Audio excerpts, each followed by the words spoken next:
శ్రీ గురుభ్యో నమ. శ్రీ మహాగణాధిపతి నమ. శ్రీమాత్రే నమ. మనం ఈరోజు ఈ ప్రసారంలో ఏ మంత్రంతో గణపతిని విశేషంగా ఆరాధించడం ద్వారా మన జీవితంలో ఎదురయ్యే అనేక రకాల ఆటంకాలను, అష్టకష్టాలను, అష్టదారిద్ర్యాలను నివారించుకొని మంచి విజయాన్ని పొందగలుగుతామో ఆ మంత్రాన్ని ఈరోజు వివరంగా తెలుసుకుందాము. సంకటహర గణపతి.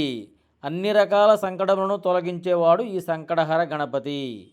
సాక్షాత్తు బ్రహ్మదేవుడే తను సృష్టిని ప్రారంభించే సమయంలో అనేక రకాలైన ఆటంకాలు ఎదుర్కొంటున్నప్పుడు శ్రీ మహావిష్ణువు యొక్క సూచన మేరకు గణపతిని ఆరాధించి గణపతిని ప్రసన్నం చేసుకోవడం ద్వారా తన సృష్టి నిర్వహణలో ఉన్న ఆటంకాలన్నింటినీ తొలగింపజేసుకోగలిగాడు. అంతటి విశిష్టమైనది ఈ సంకష్టహర గణపతి యొక్క వ్రతము, అలాగే ఆ రోజు ఆ స్వామిని ఆరాధించే ఈ మంత్రము కూడాను.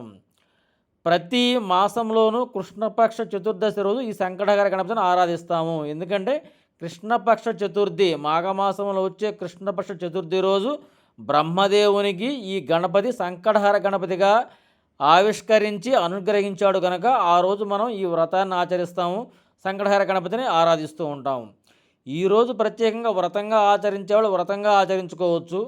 ఈ వ్రతాలు, నోములు ఈ విధంగా యథాశక్తి చేయలేని వారు కనీసం ఈరోజు సంకటహర గణపతిని ఒక చిన్న స్తోత్రం ద్వారా ఆరాధించుకోవచ్చు.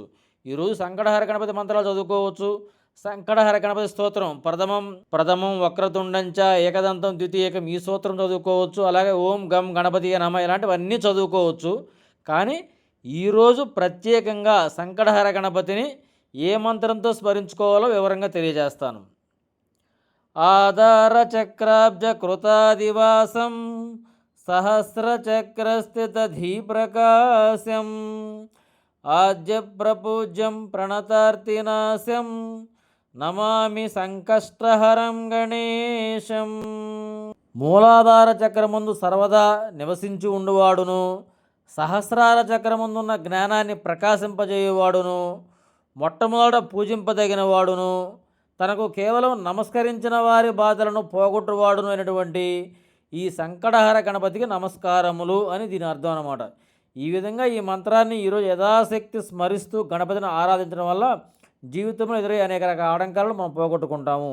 మనకి ఈ చైత్రమాసంలో రేపు బుధవారం రోజు అంటే ఏప్రిల్ 16వ తేదీ రోజు సంకటహర చతుర్థి కనుక ఈరోజు గణపతిని ఈ మంత్రంతో ఆరాధిస్తూ అర్చించడం ద్వారా మంచి శుభ ఫలితాలు పొంది జీవితంలో ఎదురయ్యే అనేక ఆటంకాలను తొలగించుకొని మంచి విజయాలను సాధించగలుగుతాము.